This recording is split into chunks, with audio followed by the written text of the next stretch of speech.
in my classroom now and missing you guys, but so glad that you're doing some artwork while you're at home and doing your schooling at home, and hope to see your faces in the future.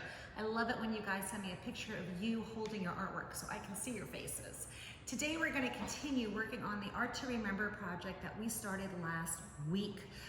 You guys might remember, those of you that were here last year, Art to Remember, after we finish our project, we can send it in to the people at Art to Remember, and then we can order things that have your artwork on it, like magnets and coffee mugs and t-shirts and jewelry.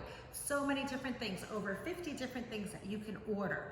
So I'm going to be attaching an announcement on the Google site here that explains how you can send your artwork in to Art to Remember when you guys are done with it.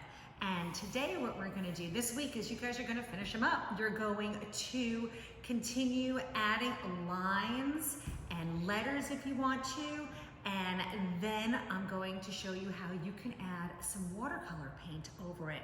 If you don't want to use a watercolor paint and you'd rather use crayons or colored pencils, you guys can do that. But if you want to, you can take out your watercolor paint and we can paint a little bit now. So here is my drawing that I made last week that has some letters on it. You can see the letters of my name. They're kind of all over the place. Jenkins, Jenkins. And I added some lines and some shapes and some dots. Now I'm going to go in and I'm going to fill in the background with color, and I'm going to use watercolor paints to do that. Now my first and second graders might remember a little song that we sang where we did water, paint, paper, water, paint, paper. My kindergartners I haven't painted with yet, so this is new for you guys, unless if you've done it at home.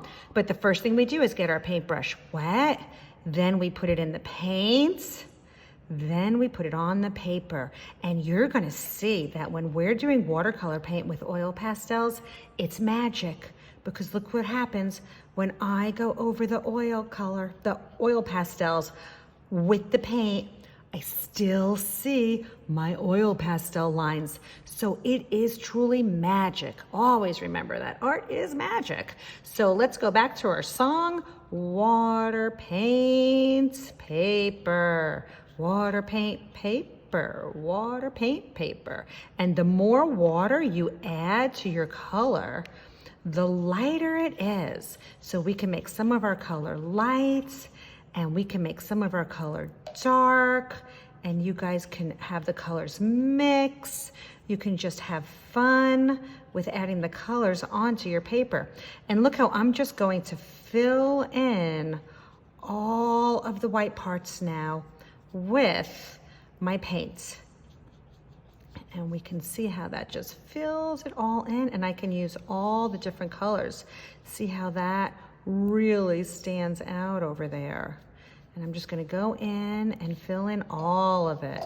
And I can blend those colors together. I'm gonna go right to the edge of the paper.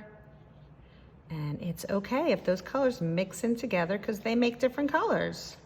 And you can see how I've done that area over there, and I'm gonna take my time and do the whole paper so I don't have any white. So you guys can have some fun and do that too. And there's no mistakes in watercolor painting or art. So don't be afraid to make a beautiful oops if a color goes someplace that you don't want it to. That is okay, and you can turn it into a beautiful oops. Have lots of fun, and when you're done with your Art to Remember, don't forget to either drop it off at school so I can send it in, or follow the instructions I will post so you can send it in, and that way you can order things if you would like to. Have lots of fun, guys. See you next week.